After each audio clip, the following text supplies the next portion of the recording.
इस कार्यक्रम के प्रायोजक हैं कृषि एवं किसान कल्याण मंत्रालय, भारत सरकार।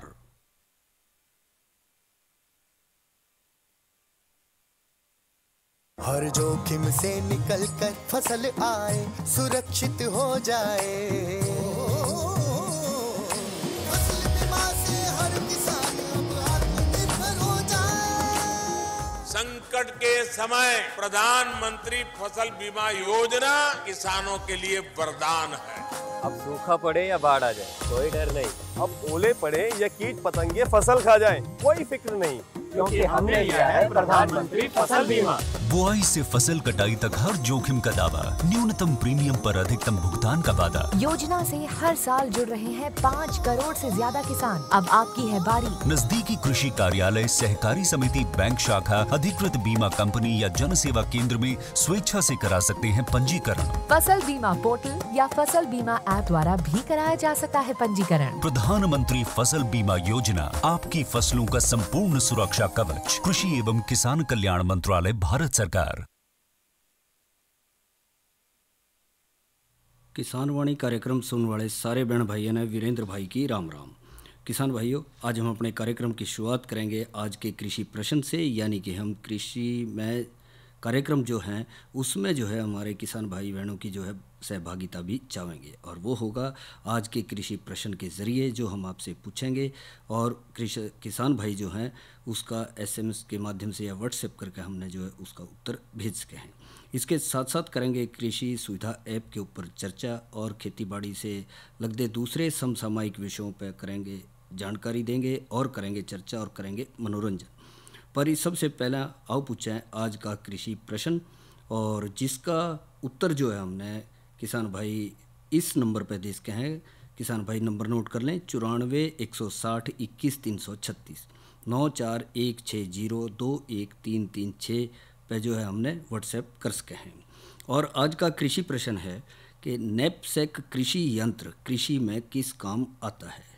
प्रश्न दोबारा सुन लें, नैपसेक कृषि यंत्र कृषि में किस काम आवे है, इसका हमने जो है उत्तर देना है, और हम इस कार्यक्रम के बीच में ही इसका उत्तर देंगे। और अब करेंगे चर्चा कृषि सुविधा ऐप पे कि क्या ऐप है, ये किस तरह से जानकारी इससे ले सके हैं किसान भाई, और ज़्यादा से ज़्यादा इसके ऊपर फ़ायदा ले उठा सके हैं। जैसा आप जाने हैं कि सोशल मीडिया भी सक्रिय है, और बहुत सी तकनीकी जानकारियाँ जो हैं किसान भाई इससे ले सके हैं फ़ोन के माध्यम से। तो ऐसे ही देखा गया है कि कृषि और सहकारिता विभाग ने भी किसानों के लिए बहुत से कई तरह के स्मार्ट मोबाइल ऐप विकसित करे हैं, और ऐसे ऐप हैं जैसे कृषि सुविधा ऐप है, किसान सुविधा ऐप कहा जाए, जो कि किसानों की खेती के संबंध में त्वरित और सही जानकारी प्रदान करें। इसके अलावा ये ऐप कई भारतीय भाषाओं में भी उपलब्ध हैं, और ऐप किसानों के लिए प्रासंगिक और सभी तरह की जानकारी प्राप्त करने के लिए एक सामान्य स्थान प्रदान करें। इसमें राज्य और केंद्र सरकार के जरिए प्रदान करी जाने वाली सभी सेवाएं और नवीनतम योजनाएं भी जो हैं शामिल हैं।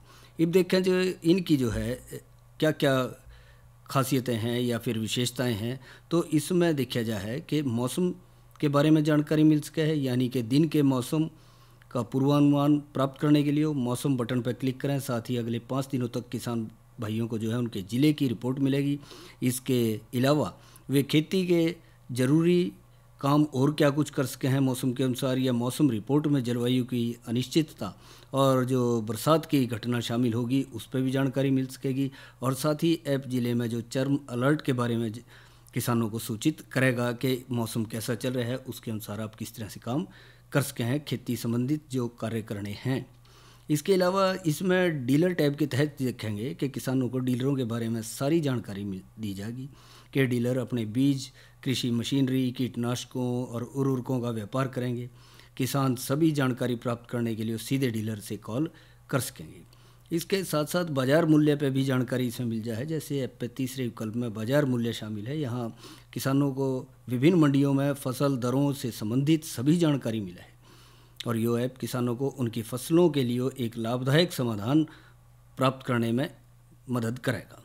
इसके साथ साथ पौध संरक्षण की बात करें तो चौथे स्थान पर ऐप में पौध संरक्षण विकल्प है। यहाँ किसानों को अपनी फसल के रख रखाव से संबंधित जो जानकारी है वह मिलेगी।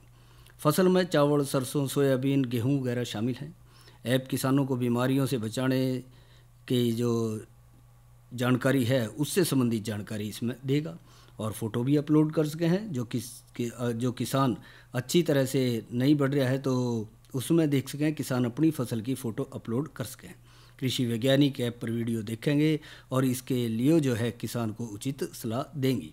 और इस तरह से इन सुविधा के लिए किसानों को अपलोड पिक्चर के विकल्प का चयन करना होगा। यहाँ से वे अलग अलग दिशाओं से अपनी फसल की 3 स्पष्ट तस्वीरें अपलोड कर सकें। साथ ही उन्हें फसल के नुकसान या संक्रमण की तीव्रता के संबंध में हर तरह की जानकारी भरने के लिए कहा जाएगा। फिर सेव बटन पर क्लिक करें और सभी विवरण जांच के लिए विशेषज्ञ को भेजे जाएंगे। और इसके बाद समस्या का विश्लेषण करने के बाद विशेषज्ञ SMS के जरिए अपनी सलाह देंगे। इसने प्राप्त करने के बाद किसान अपनी फसलों को सुरक्षित रखने के लिए लिफाफा आइकन का क्लिक कर सके हैं। कृषि सलाहकार ऐप पर 5वां विकल्प जो है कृषि सलाहकार है, इस पर क्लिक करते ही किसानों को कृषि से संबंधित सभी जानकारी और सलाह मिल जाएगी।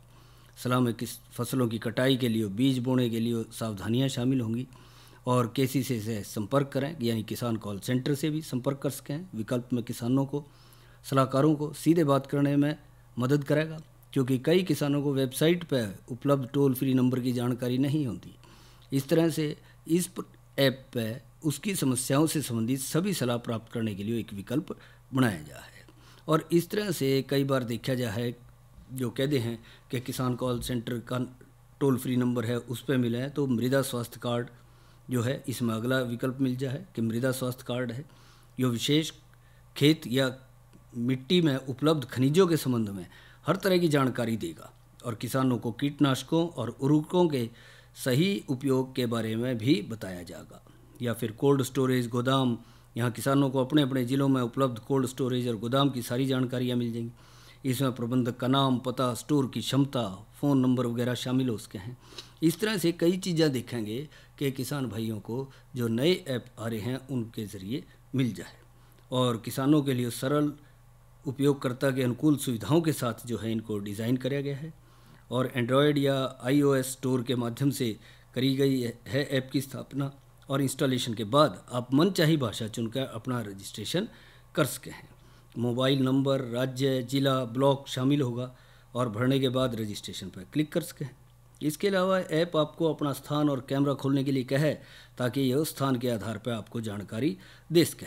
तो इस तरह से जो किसान भाई देखेंगे तो इन ऐप के ज़रिए बहुत सारी सुविधाएं खेती में ले सके हैं और अपनी समस्याओं का समाधान उसमें पा सके हैं, जिससे भविष्य में उनको कोई दिक्कत ना हो, अच्छा उत्पादन हो, फसल अच्छी हो, और समय पर यदि कोई समस्या खेती में किसान भाइयों को आ रही है उसका निदान हो सके। तो भाइयों, या तो करिए हमने चर्चा कृषि सुविधा ऐप के ऊपर, और अब करेंगे मनोरंजन। तो आओ सुने यो लोकगीत।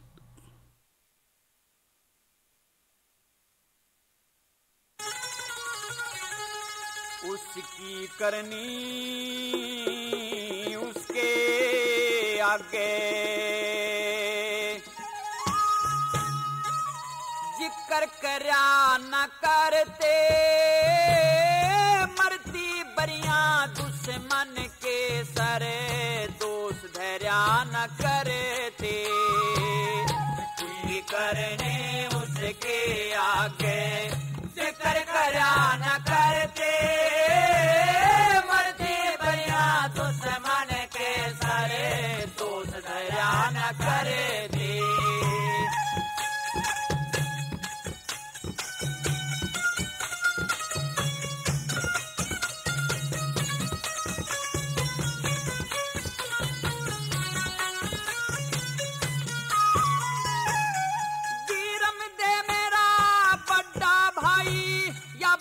कहन की कोना, एक म्यान में दो बरछी दिके, कह रहन की कोना। दरबारा में शोर माच जाया, चोट सहन की कोना।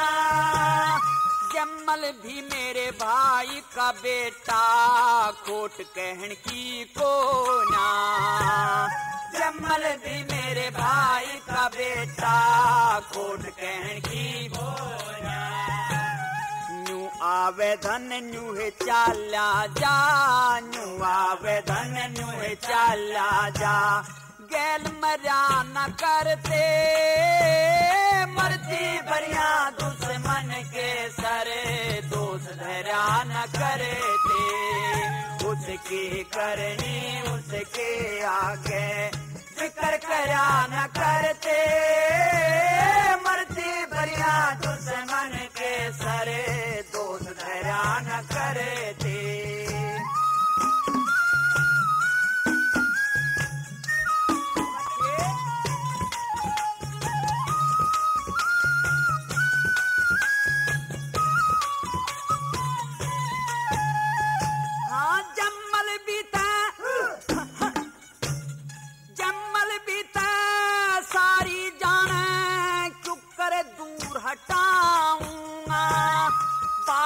पण नादान अवस्था क्यों करे घर से ताऊंगा।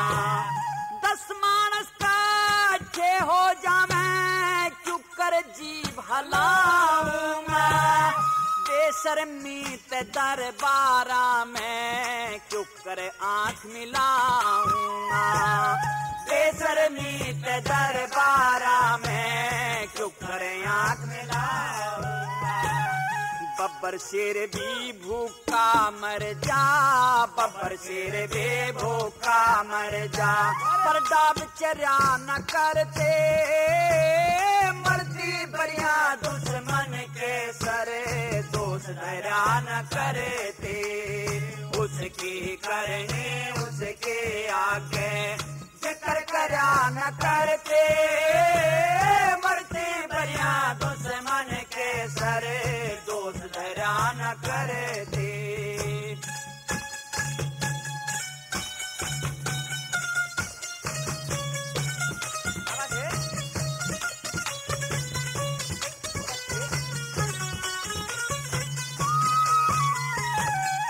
एक बेल का दो तुम्बे हो, एक ही हो से उनकी जात। एक फिरे गलिया में बजता एक साधु संता के साथ। एक बाप का दो बेटे हो, एक ही उनका हो से गात। एक तेसर बदनामी धर ले, एक करे पंचा में बात। एक तेसर बदनामी धर ले, एक करे पंचा में बात। पेज के ऊपर जहर का प्याला, पेज के ऊपर जहर का प्याला। घूंट भर्या न करते मरती बरिया दुश्मन के सरे, दोष धैर्या न करे थे। उसके करने उसके आगे जिक्र करया न करते मरती बरिया दुश्मन के सरे, दोष धैर्या न करे थे।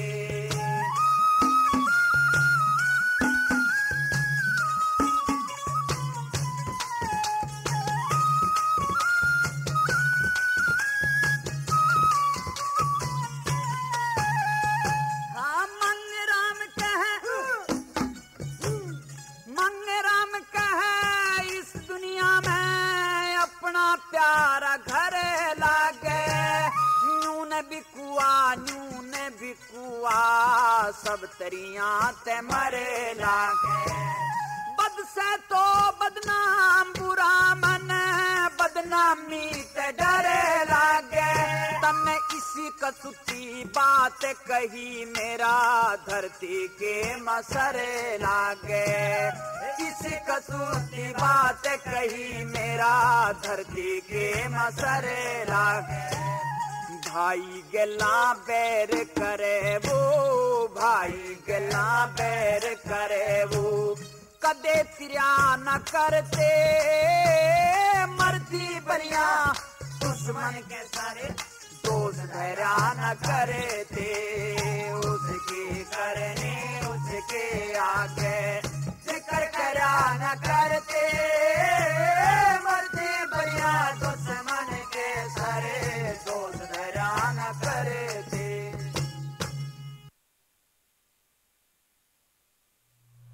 यह तो सुनी भैया ने रागनी उसकी करनी उसके आगे कर्मपाल की आवाज़ में। और भाइयों अब सुनाएंगे मौसम की जानकारी डॉक्टर ममता से। किसान भाइयों राम राम। मौसम पूर्वानुमान एवं कृषि सलाह के साथ मैं हूं डॉक्टर ममता, मौसम विशेषज्ञ, चौधरी चरण सिंह, हरियाणा कृषि विश्वविद्यालय कृषि विज्ञान केंद्र कुरुक्षेत्र। किसान भाइयों, जिले का आज का अधिकतम तापमान 29.7 डिग्री सेल्सियस रहा। न्यूनतम तापमान 17.5 डिग्री सेल्सियस रहा। नमी की बात करें तो सुबह और शाम की सापेक्ष आर्द्रता 98 और 38% रही। हवा की रफ्तार 10 किलोमीटर प्रति घंटा रही। अब हम बात करते हैं आने वाले मौसम के पूर्वानुमान की।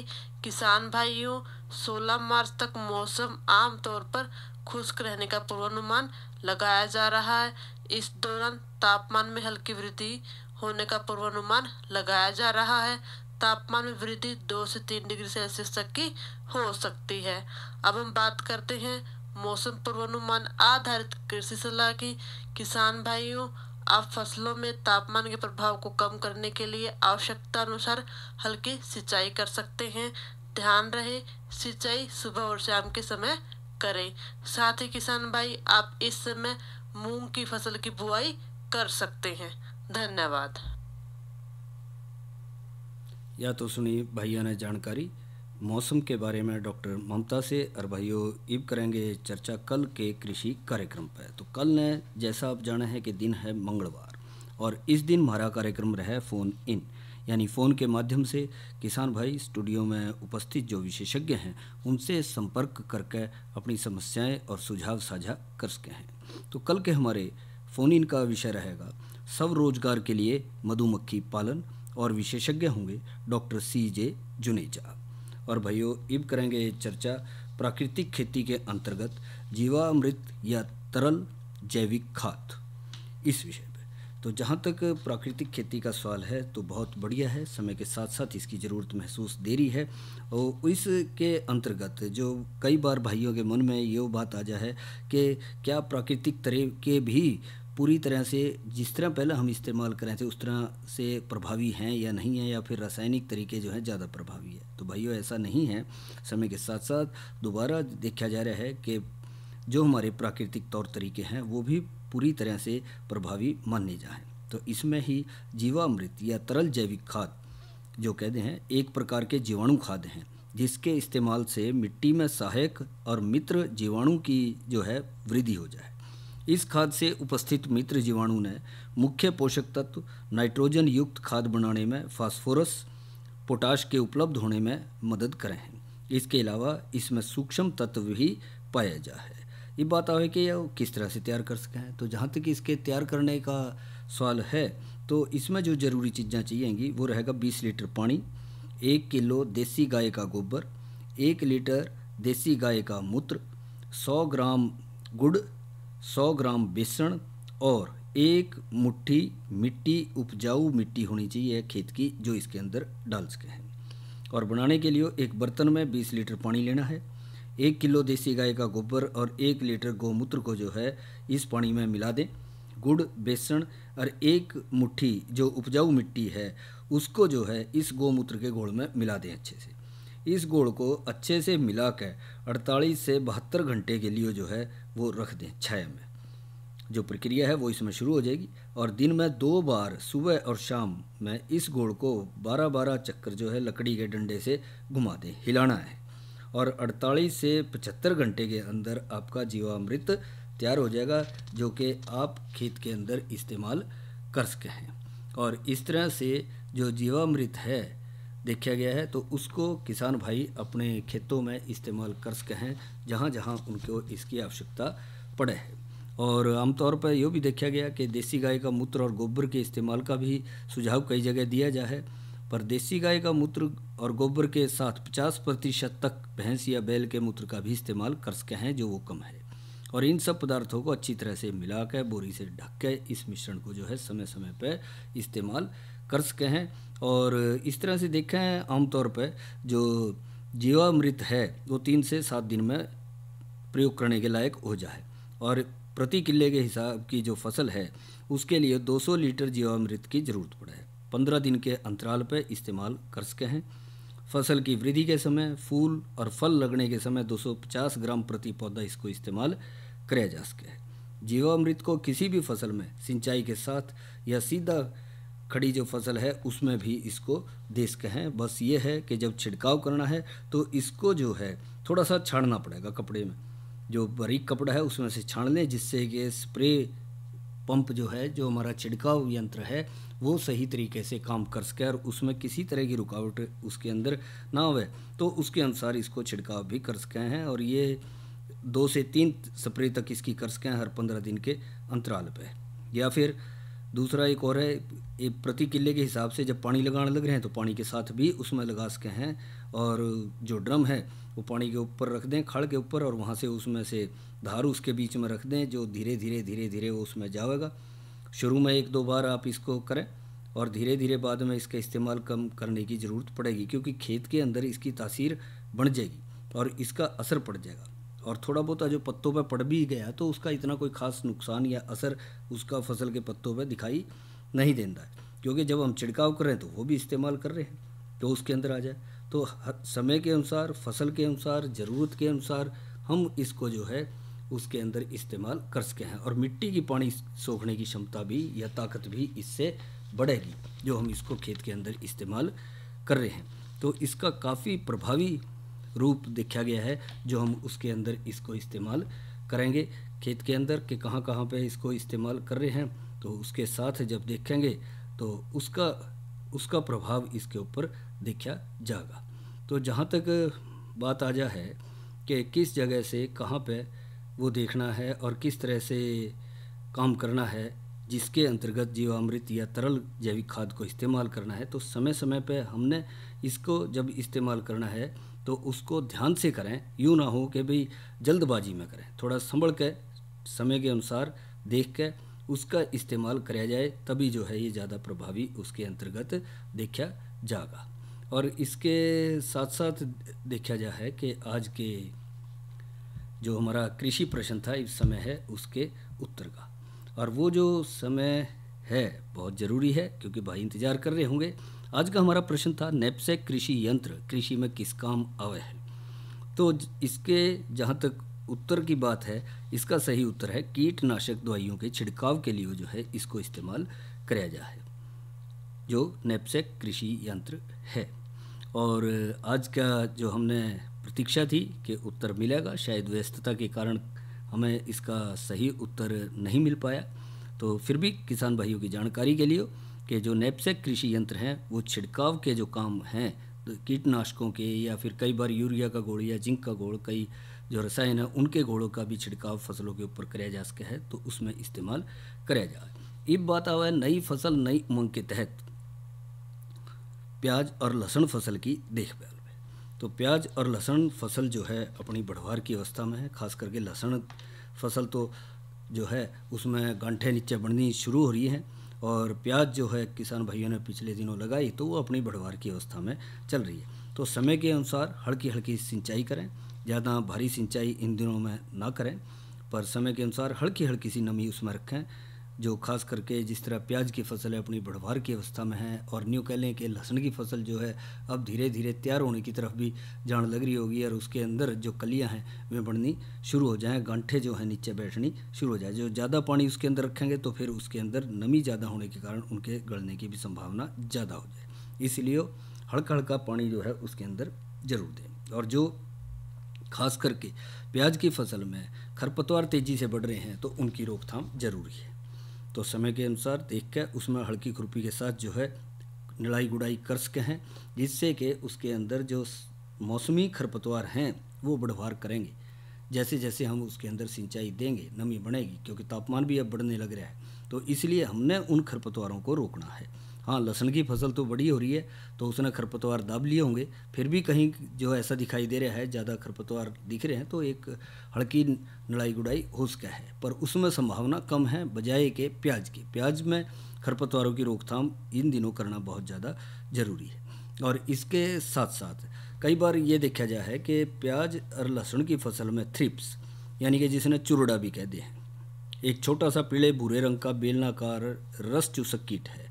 यो कीट लहसुन और प्याज का जो है प्रमुख हानिकारक कीट माना जाए और इसका प्रकोप लहसुन और प्याज में ज़्यादातर जो है आजकल के दिनों में देखा जाए और कई बार जो लंबा खिंच जाए तो आगे अप्रैल मई के महीने में भी इसका असर देखा जाए और इसका प्रकोप जो है देश के काफ़ी हिस्सों में देखा जाए, बल्कि दुनिया में इसका जहाँ जहाँ भी इनकी खेती हो रही है प्याज लहसुन की, वहाँ इसका असर देखा गया है।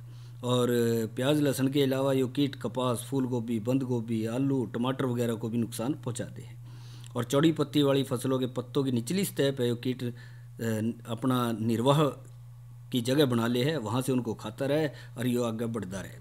और बारीकी से देखने पर ये कीट प्याज और लहसुन के पत्तों पर भी, फूलों पर भी घूमते हुए नजर आएंगे। ये कीट पूरे वर्ष सक्रिय रहे और एक साल में इसकी कई पीढ़ियाँ पूरी हो लें।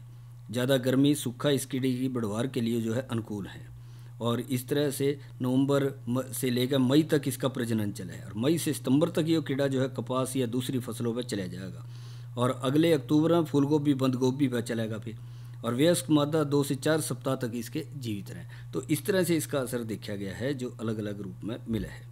और इस कीट के वयस्क और शिशु दोनों अवस्थाओं में पत्तों से रस चूस कर फसल को भारी नुकसान पहुंचावे। ग्रसित पत्ते पर सफ़ेद धब्बे पड़ जाएंगे और बाद में पत्ते मुड़ जाएंगे, पत्तों में झुर्रियाँ पड़ जाएंगी। ज़्यादा प्रकोप होने पर पत्ते चोटी से चांदीनुमा सिल्वर टॉप के रूप में सूख कर जाएंगे और नष्ट हो जाएंगे। फूल उगने के दौरान इस कीट के प्रकोप से बीज की पैदावार पर ज़्यादा असर पड़ेगा। कीड़े का आक्रमण ज़्यादातर आजकल के दिनों में देखा जाए तो कुशल प्रबंधन से इसकी रोकथाम कर सके हैं। और लहसुन का तेल 150 मिलीलीटर इतनी मात्रा में टी पोल के जरिए 120 से 160 लीटर पानी में मिला के प्रति किले के हिसाब से 3 से 4 छिड़काव 10 दिन के अंतर पर कर सके हैं। और इसके साथ साथ 75 मिलीलीटर फेनवलरेट 20 EC या 175 मिलीलीटर डेल्टा मैथ्रीन 2.8 EC या 60 मिलीलीटर साइपरमेथ्रीन 25 EC का छिड़काव भी कराया जा सका है। 300 मिलीलीटर में घोल तैयार करा के जो है 10 से 15 दिन के ऊपर जो है इसके छिड़काव उसके ऊपर कर सके हैं। ध्यान रखें 2 या 2 से ज़्यादा कीटनाशकों का इस्तेमाल एक साथ ना करें। एक ही कीटनाशक का प्रयोग बार बार ना करें, ज़रूरत के अनुसार बारी बारी से अदल बदल कर करें। और इसके साथ साथ देखा जाए कि जो फसल पर कर रहे हैं, खास करके प्याज की जो नीचे गांठा बनने लग रही हैं, कई बार कच्चा प्याज खाने का जी कर जाए तो ऐसे में जो छिड़काव कर रखा है तो उसके कच्चे प्याज का इस्तेमाल ना करें कम से कम 10 दिन तक, और करना भी पड़े तो धोकर अच्छी तरह से उसके बाद इसका इस्तेमाल कर सकें। तो इस कार्यक्रम के प्रायोजक थे कृषि एवं किसान कल्याण मंत्रालय, भारत सरकार।